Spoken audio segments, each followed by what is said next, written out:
नमस्कार साथियों, कैसे हैं आप सभी लोग। बहुत बहुत स्वागत है आप सभी का एकेडमिक वार्ता पर। तो पिछली क्लास जहां से हम लोगों ने छोड़ी थी वहीं से हम लोग पढ़ेंगे। पिछली क्लास में हम लोगों ने जहांगीर को पढ़ा था। आज हम लोग पढ़ने वाले हैं शाहजहां। शाहजहां का समय अगर देखें तो 1627 से 1658 ईस्वी तक का समय रहेगा। समझेंगे हम लोग बारीकी से कुछ महत्वपूर्ण जो यूजीसी में क्वेश्चन पूछे जाते हैं, उन बिंदुओं को हम लोग नोट कराएंगे आपको। और जो लोग नए हैं वो चैनल को सब्सक्राइब कर लीजिए। चलिए शुरू करते हैं। अगर हम लोग शाहजहां के प्रारंभिक जीवन की बात करें तो इनके अगर जन्म की बात करें तो वही लगभग 1592 में इनका जन्म हुआ था और ये लाहौर में। और इनका जो मूल नाम था वो नाम था खुर्रम। देखिए यूजीसी में कई बार ये इनका मूल नाम, यूजीसी नेट की परीक्षा में कई बार मूल नाम इनका पूछा गया है।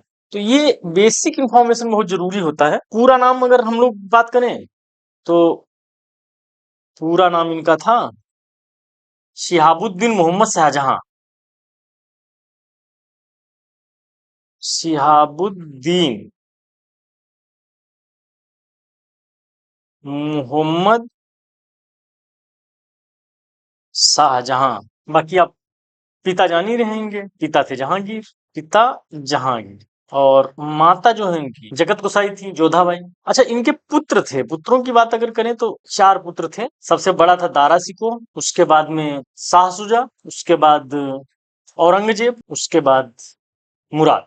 इनकी लाइफ में पुत्रों की बड़ी भूमिका रहेगी। प्रारंभिक शिक्षा दीक्षा की बात करें तो खुर्रम की शिक्षा दीक्षा के प्रति विशेष ध्यान दिया गया था और उसके लिए अनेक योग्य शिक्षक नियुक्त किए गए थे। उसके पिता ने, जहांगीर ने, अनेक शिक्षक नियुक्त किए, जिसमें उसका जो प्रथम शिक्षक था मुल्ला कासिम बेग था। प्रथम शिक्षक मुल्ला कासिम बेग तबरीजी था। तबरीजी इनका नाम था। मुल्ला कासिम बेग तबरीजी प्रथम शिक्षक थे इनके। अच्छा, इसका जो बड़ा पुत्र था, जो बड़ा पुत्र था दारा शिको, उसने कुछ पुस्तकें लिखी। जैसे उसने सिर ए अकबर इस नाम से उपनिषदों का अनुवाद किया था। दारा शिको ने एक किताब लिखी थी, उसका नाम था मज्म उल बहरीन।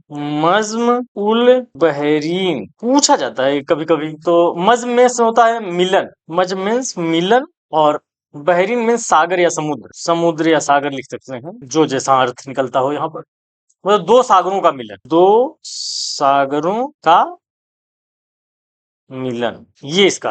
शाहजहां के समय में एक बहुत इंपॉर्टेंट विद्रोह होता है, जुझार सिंह का विद्रोह। दरअसल होता क्या है, ये हुआ है 1628 की बात है। दरअसल होता क्या, जो वीर बुंदेला सिंह था, वीर बुंदेला सिंह, ये जो है वीर बुंदेला सिंह जहांगीर का कृपा पात्र था। जहांगीर का कृपा पात्र था और जहांगीर इसको अनेक विशेषाधिकार दिया था। विशेषाधिकार समझो, प्रिविलेज। और इसकी वीर बुंदेला की हो गई मृत्यु।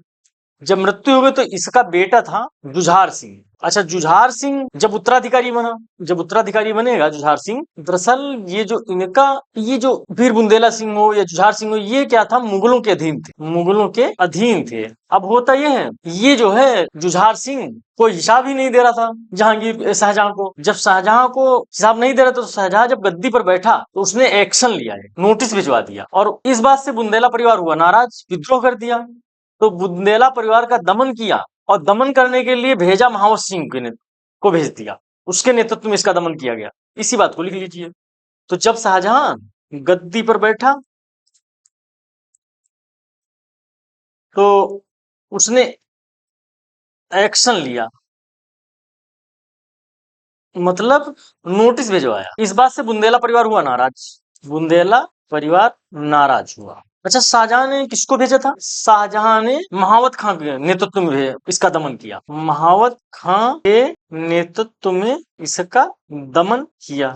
चलिए, अब इसमें मेन पॉइंट क्या है? सबसे पहले तो अगर हम लोग देखें इसको तो वीर बुंदेला सिंह का पुत्र जो है जुझार सिंह उत्तराधिकारी बना और ये जो लोग थे ये मुगलों के अधीन थे।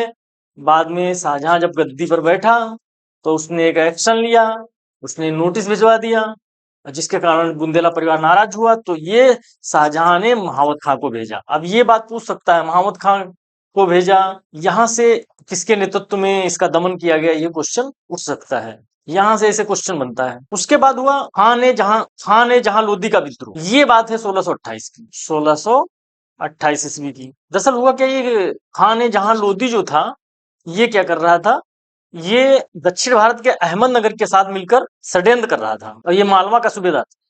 इसका दमन किया गया। नेक्स्ट है पुर्तगालियों का दमन।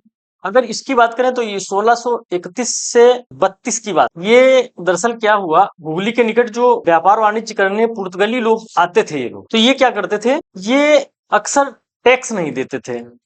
जब टैक्स नहीं देते थे, जिसके कारण जब टैक्स नहीं देते थे तो कभी कभी व्यापारियों से सामान ले लेते थे, पैसे नहीं देते थे, और कभी कभी कुछ कामगारों को नाव में उठा के बैठाल के ले जाते थे पुर्तगाली, और वो लोग बंदूक अपने साथ रखते थे, जान ही रहे उस समय।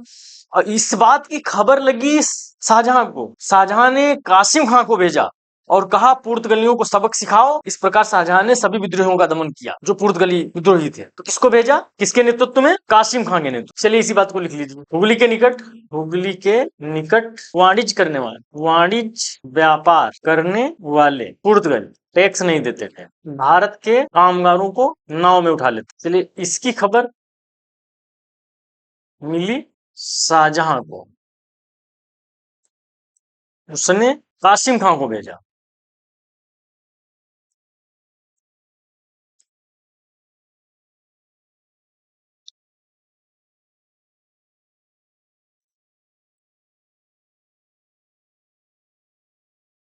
सभी विद्रोहियों का दमन किया गया।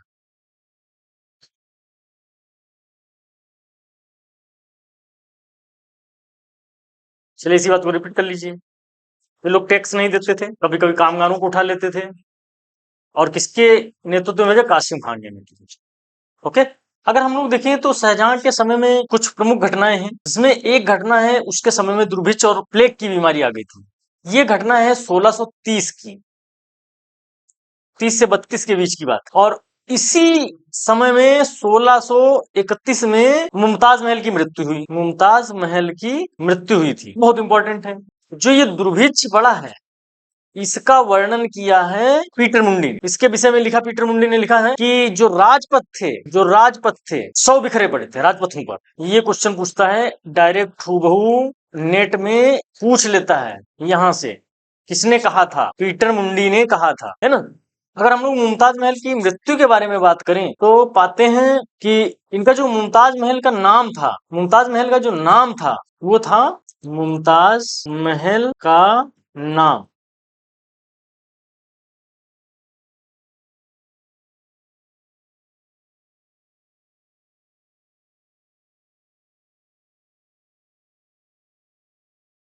अर्जुमंद बानो बेगम था उसका नाम। और ये जो मुमताज महल है, ये इनकी उपाधि थी, ये नाम था, ओरिजिनल नाम। शाहजहां से इनकी शादी हुई और मुमताज से 14 बच्चे पैदा हुए, जिसमें 14 बच्चों में जन्म लिया,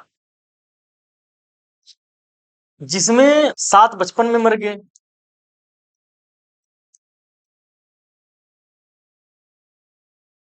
और 7 जीवित रहे। 7 जीवित रहे, उन 7 में से 4 लड़के, दारा शिको,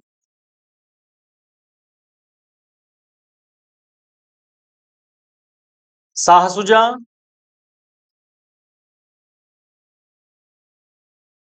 औरंगजेब,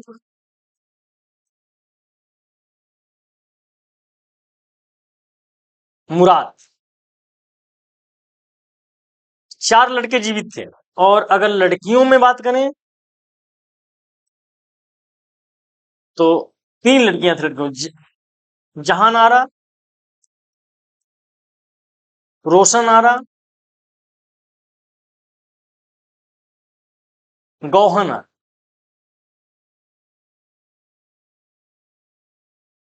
ये 4 लड़कियां थी लड़कियों में। अगर बात है 1631 की,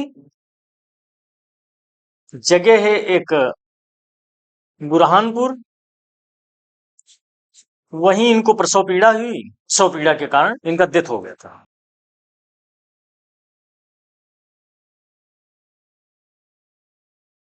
पहले इनको यहीं बुरहानपुर में दफना दिया गया था, बाद में इनके अवशेषों को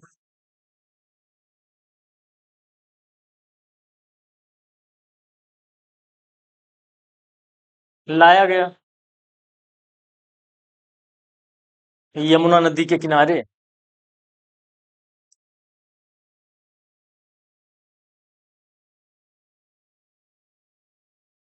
दफनाया क्या गया? यहीं पर उनके अवशेषों को जो आगरा लाया गया, यमुना नदी के किनारे दफना दिया गया, जहां पर आज विश्व प्रसिद्ध ताजमहल।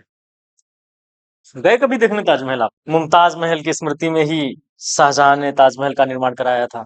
सबसे शुरू में आपने देखा होगा, हमने जब इसका नाम बताया, पिता का, पापा का नाम बताया, बेटों का नाम बताया, उस समय हमने इनकी पत्नी का नाम छूट गया था, नहीं बताया था। तो याद कर लीजिए अब इनकी पत्नी का नाम क्या था। तो पत्नी का नाम था अर्जुमंद बानो बेगम, और मुमताज महल इनकी उपाधि थी। और ये ताजमहल इन्हीं की स्मृति में शाहजहां ने बनवाया, उनका निर्माण कराया। एक छोटी सी और शाहजहां की नीति थी, मध्य एशिया की नीति। बाबर के बाद पहला शासक था जिसने मध्य एशिया की नीति के तहत, मतलब असफल नीति का प्रयास किया। तो इसको देख लेते हैं। ये जो बाबर के बाद शाहजहां ऐसा था,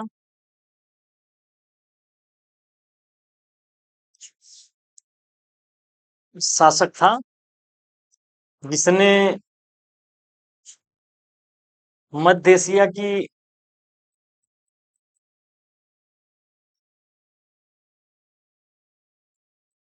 असफल नीति अपनाई थी।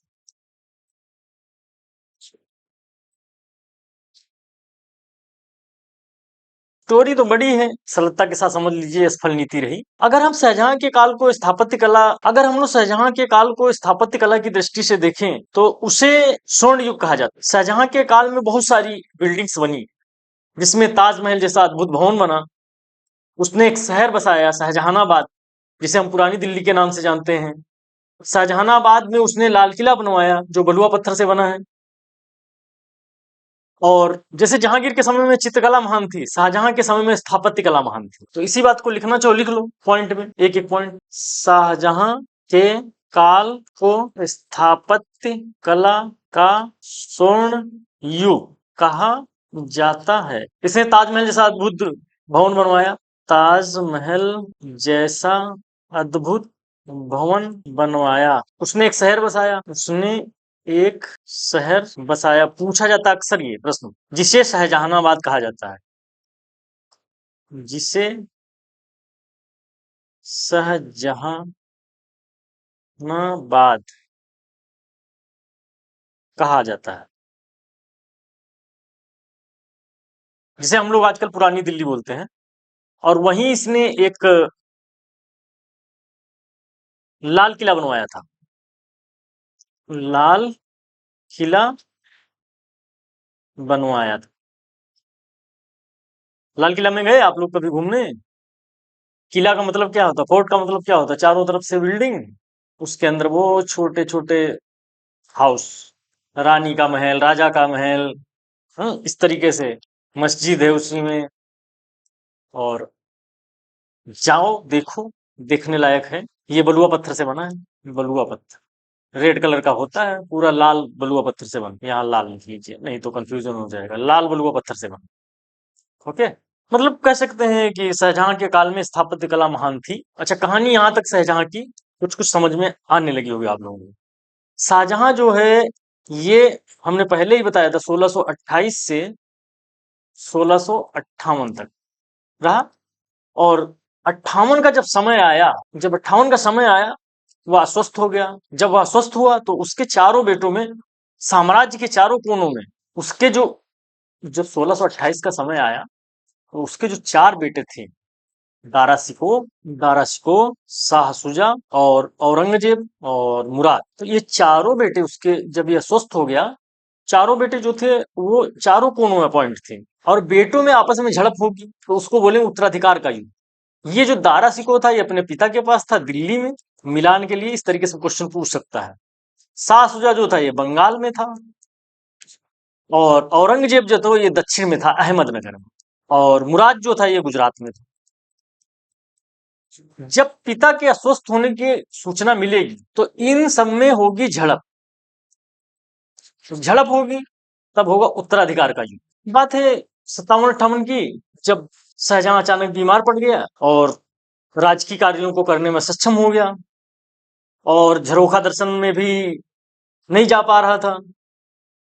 तो जैसा कभी हमने ऊपर बताया, शाह सुजा बंगाल में था, मुराद गुजरात में, औरंगजेब जो था अहमदाबाद में, दारा शिकोह अपने पिता के पास ही था। तो क्या किया, दारा शिकोह को शाहजहां ने अपना उत्तराधिकारी नियुक्त कर दिया। अब ये बात कहाँ हजम होगी सभी भाइयों को आपस में? तो सबसे पहला जो युद्ध होगा बहादुरपुर का युद्ध होगा। 14 फरवरी सन 1658 ईस्वी की बात है, और दारा शिकोह अपने बेटे को भेजता है। जो युद्ध हो जाए शाहसुजा के साथ होगा। शाहसुजा पराजित होकर बंगाल भाग जाएगा। और ये जो बहादुरपुर है वो लगभग वही बनारस के आसपास है।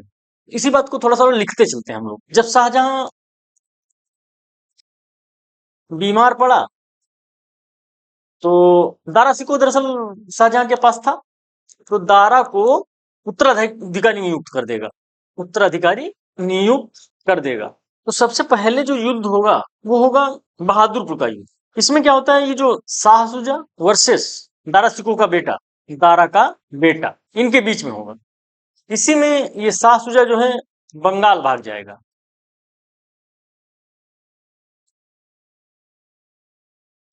समझ रहे बात?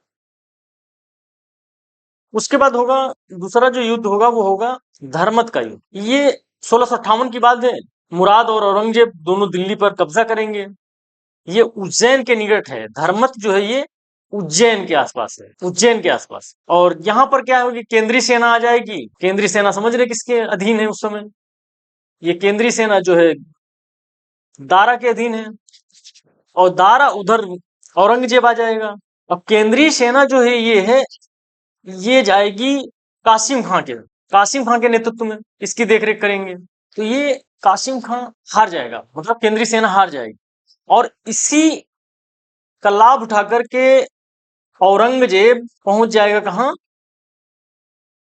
औरंगजेब पहुंच जाएगा आगरा। जो आगरा का किला था ये अकबर ने बनवाया था, इसको बनवाया था अकबर ने। अब ये यहीं आगरा के फोर्ट के पास पहुंच जाएगा औरंगजेब। अब अगला युद्ध जो होगा वो होगा सामूगढ़ का।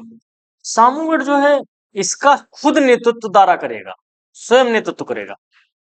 अब इसका नेतृत्व स्वयं दारा कर रहा है। अब हुआ ये, दारा हो जाएगा पराजित, दारा पराजित हो जाएगा। अब ये सामूगढ़ से भागेगा आगरा, और फिर आगरा से पंजाब, और पंजाब से सिंध भाग जाए, सिंध में छिप जाएगा। अब आगे बढ़ के औरंगजेब ये क्या करेगा, आगरे के किले में प्रवेश करने का प्रयास करेगा। जहां उसके पिता किसी को पत्र लिख रहे थे, और पत्र लेकर के पत्र भाग रहा था। इसलिए मुगल बादशाह को आदेश दिया कि गिरफ्तार कर लिया जाए। लेकिन मुगल बादशाह की सुरक्षा में केंद्रीय सेना थी। अब केंद्रीय सेना ये जो है वो सुरक्षा करेगी, लेकिन औरंगजेब ने ओजस्वी भाषण दिया, अपने दीन का हवाला देते हुए, धर्म का हवाला देते हुए कहा कि ऐसा है, हमारे पिता पुत्र के पचड़े में ना पड़े आप लोग, क्योंकि लड़ाई हमारे पिता पुत्र के बीच है। आप चाहे बादशाह पिता रहें या फिर मैं बादशाह बनूं, आपके पद बने रहेंगे, हमारे पचड़े में बेकार पड़े हैं आप लोग। अच्छा, इस बात को लेकर सेना में थोड़ा सा हल्का फुल्का झड़प हुआ, और दरवाजा खोल दिया गया। तो ये मुगल बादशाह जो है उसको बेडरूम में कैद कर लिया। उसको ये बेडरूम में मिला, वहां इसको कर दिया कैद, कैद कर दिया। अच्छा, औरंगजेब ने एक चाल और चली। वह चाल ये चली कि उसका एक भाई था मुराद, मुराद को बुलाया और कहा बॉस पार्टी हो जाए, तुमने बहुत साथ दिया। और इसको भी सैनिकों को इशारा किया, आदेश दिया, और गिरफ्तार कर लिया, और यातनाएं देकर इसकी भी हत्या करवा दी, मुराद की भी हत्या करवा दी। तो मुराद की हत्या करवा दी। बाद में उसने अपना राजचेक करवाया। जब राजचेक करवा लिया तो जो वहां का सेनापति था यशवंत सिंह, वो उपहार लेकर गया। औरंगजेब ने स्वीकार कर दिया, कहा मैं कैसे तुम पर भरोसा करूं, तुम तो हमारे साथ लड़ने आए थे धर्मत के युद्ध में। तो उसने कहा नहीं, मैं तो मुगल बादशाह की तरफ से लड़ने आया था, अब आप बादशाह हैं तो मैं आपकी तरफ से लड़ूंगा। उसने कहा मैं कैसे भरोसा करूं। उसने कहा चलो ठीक है, मैं तुमको एक बार मौका देता हूं, एक दिन तुम दारा शिकोह को अपने साथ लेके आओ। तो ये गया सिंध, और सिंध में दारा शिकोह योजना बना रहा था कि हम औरंगजेब को गिरफ्तार करेंगे, उसके पिता को मुक्त करेंगे। लेकिन वो नहीं जान रहा था, जो सेनापति है वो स्वयं योजना बना रहा है। उसने दारा शिकोह को गिरफ्तार कर लिया, गिरफ्तार किया इसको, दारा को, और गिरफ्तार करने के बाद 13 मार्च 1659 को गिरफ्तार किया गया और उसको मृत्युदंड दे दिया। इसी बीच शाह शुजा की सेना दोबारा आगे बढ़ी। बहादुरपुर प्रयागराज के पास की बात है, खजुआ का मैदान है, उसमें उसको हराया और वो भागा, कहाँ गया? बंगाल। शाह शुजा जो है बंगाल गया, बंगाल से फिर भागा, असम गया, असम से म्यांमार, और जहां उसकी अनजानी मृत्यु हो गई। इस तरीके से औरंगजेब ने सभी प्रतिद्वंदियों को समाप्त कर दिया। पिता की दर्दनाक मौत हुई, 8 साल नजरबंद रखा, और इस तरीके से हम लोग नेक्स्ट क्लास में, जो क्लास होगी वो होगी औरंगजेब से संबंधित। तो कुछ महत्वपूर्ण बिंदु हैं, इन पर हम लोग डिस्कस कर लेते हैं।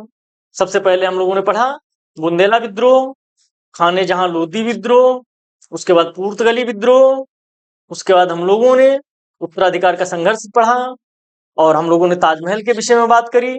इसके वस्तुकार थे अहमद लाहौरी, ये अहमद लाहौरी। और हम लोगों ने कुछ महत्वपूर्ण बिंदुओं के बाद डिस्कस किया, जिसमें मध्यकालीन इतिहास का स्वर्ण युग कहा जाता था, ये वस्तुकला की दृष्टि से स्वर्ण युग कहा जाता था। और इसके समय में अनेक विदेशी यात्री आए, बर्नियर है, पीटर मुंडी है। हम लोग इनको, जो विदेशी यात्री हैं, इन्हें अलग से पढ़ेंगे, अलग से एक क्लास होगी। और हम लोग नेक्स्ट जो क्लास करने वाले हैं वो होगी हम लोगों की औरंगजेब। अगर आप लोगों को क्लास अच्छी लगी हो तो कृपया इसको शेयर, लाइक कर दें, सब्सक्राइब कर लीजिए चैनल को। और आप सभी का बहुत बहुत धन्यवाद।